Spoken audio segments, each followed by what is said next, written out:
በ5 ዓመቱ ፖሊስ ላይ ሽጉጥ የደቀነ ልጅ፣ ገና ሕፃን የሆነ ልጅ። የ5 ዓመት ልጅ ምን ቢያረግ ጥሩ ነው? ፖሊስ ላይ መሳሪያ መደቀን።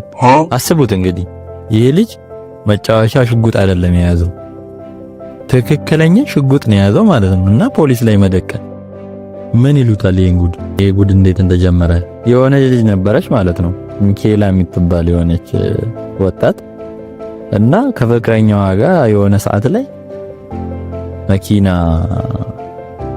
እየነዱ ጫካ ውስጥ እየሄዱ ነበር ማለት ነው።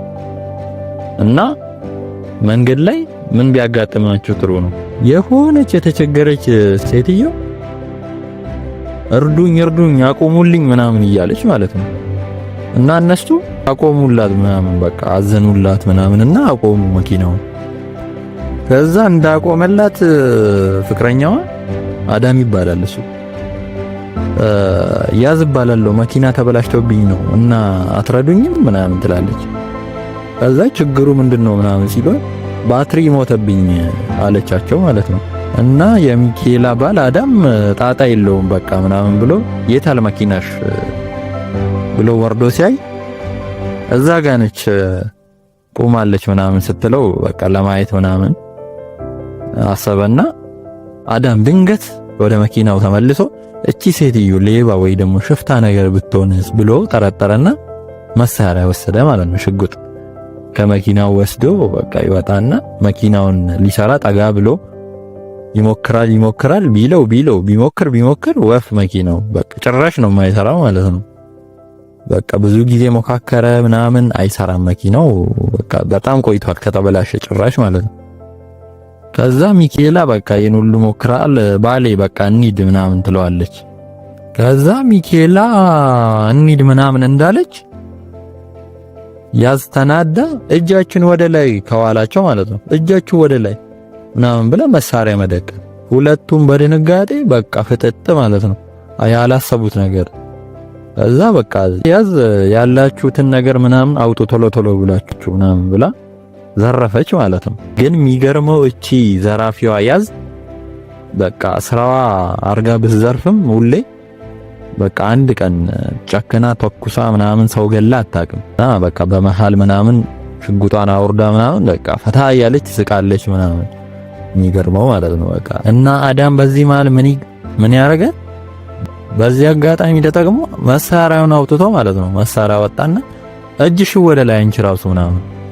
እዛ ያዝ ነገጠችና ያዝ አራት በቃ ወደ ላይ መተኮስ ምናምን በድንጋጤ ማለት ተኮሰች ምናምን።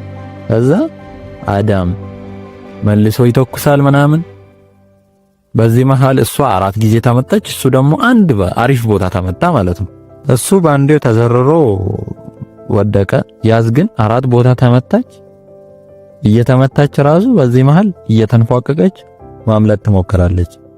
ሲከብዳት ደግሞ በቃ ሌላ ሰው መጥራት ጀመረች። በዚህ መሃል ሚኬላ በቃ በስልኳ 911 ወይ ደግሞ ለፖሊስ ምናምን ደውላለች ማለት ነው። እና ያዝ በመሃል ክርስቲን እያለች ትጣራለች፣ ሌላ ሰውም ማለት ነው።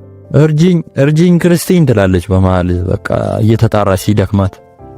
ክርስቲንም ከመሃል ጫካ ከየት እንደመጣች አይታወቅም ብቅ ብላ ሁሉንም ስታይ በቃ ወድቀዋል ምናምን፣ አንዷ ትቆማለች ምናምን። ከዛ ራሷ ፈርታ ደንገጣ ተፈታለች ክርስቲን ራሷ። ከዛ ከደቂቃ በኋላ አምቡላንስ ደረሰ። ግን አዳም በህይወት አልነበረም ማለት ሞተና፣ ግን ደግሞ ያዝ አልሞተችም እሷ። በቃ አምቡላንሱ ወስዷት ሄደ ማለት ነው። ፖሊስ ደግሞ በተራው ሚኬላን ምን እንደተፈጠረ መጠየቅ ይጀምራል፣ አንድ በአንድ ማፋጠጥ ማለት ነው። እና ሚኬላ አንድ በአንድ የተፈጠረውን ከመጀመሪያው ጀምሮ ትናገራለች ምንም ሳታስቀር ዘረገፈችው ፖሊሶቹ ፊት። ያዝ የሆነ ሰዓት ላይ ክርስቲን ብላ የሆነች ሴት ጠርታ ነበር ምናምን ብላ ጠቆመች ማለት ነው ለፖሊሶቹ። የሆነ ፍንጭ አገኙና ፖሊሶች እዚህ ቦታ የሚኖረው ማን ነው ብለው ፍለጋ ጀመሩ። እና 600 ሜትር አካባቢ ላይ የሆነ መንደር አለ በቃ ሰዎች የሚኖሩበት በድንኳን ቤት ሰርተው ምናምን እዛ ጋር ደረሱ ማለት ነው። ከዛ እዛ መሃል ክርስቲን አለች ማለት ነው። እዛ በፍጥነት በቃ ፖሊሶች እጅሽን ለፖሊስ ስጪ ሲሏት በቃ እሷም እጇን ወደ ላይ አርጋ ተንበረከከች ምናምን። የሚገርመው ታሪክ ደግሞ እዚህ ጋር ነው የተፈጠረው። እንግዲህ የ5 ዓመት ልጅ ገና ፈላ ልጅ እኮ ነው። ሾትገን ትልቁን ሾትገን ይዞ እማ ልተኩስ ነው ይላታል ማለት ነው። ለካ ልጁ የሷ ልጅ ነበርና አስቡት እንግዲህ ልጅ ሾትገን ይዞ አቤት ክብደቱ። ባይ ዘ ዌይ እነዚህ ነዋሪዎች የሆነ ገለል ብሎ የሚኖሩ የራሳቸውን ሃይማኖት ፈጥረው ምናምን የሚኖሩ ሰዎች ናቸው። እንደ ፍቅር ሲዝም ኢትዮጵያ ውስጥ እንደጀመረው ማለት ነው። በቃ እየዘረፉ ምናምን ነው የሚኖሩት ለብቻቸው። መጀመሪያ ጊዜ ይህንን ሐሳብ አምጥቶ የሰበሰባቸው ሰውዬ እስር ቤት ነው አሁን የሚገኘውና ፖሊሶቹ እንግዲህ እንደምንም ብሎ ከልጁ መሳሪያ ወሰዱና ከዛ እናቱን ወደ እስር ቤት ወሰዷት ማለት ነው። ችግሩ በዚያ አላለቀም። እንግዲህ የቅድሟ ያዝ ከሞት ተርፋ እቺ ሽፍታ 30 ዓመት 35 ዓመት ተፈረደባት ማለት ነው። ክርስቲን ደግሞ እቺ የልጁ እናት ምንም ሳታጠፋ ገምቱ እስኪ ምን እንደተቀጣች። 1 ዓመት ወይስ 2 ወይስ ምንም ቅጣት አልወሰደችም። የሚገርመው ታሪክ የነገሩ ጠንሳሽ አንቺ ነሽ በመባል እድሜ ልክ እስራት ፈረዱባት ማለት ነው። የሚገርመው ሕግ ፊት ማለት ነው ከባድ ቅጣት የሚወስደው ከገዳዩ በላይ የነገሩ ጠንሳሽ ነው። እቺ ከባድ ትምህርት ነች ማለት ነው ለኛ። እና ቤተሰብ የዛሬው እውነተኛ ታሪክ በጣም ነው የሚገርመው። አልገረማችሁም? እስኪ ሐሳባችሁን ኮሜንት ላይ አድርጉና ለዛሬ እዚህ ጋር ይብቃን። በሌላ ቪዲዮ እንገናኛለን። ቻው።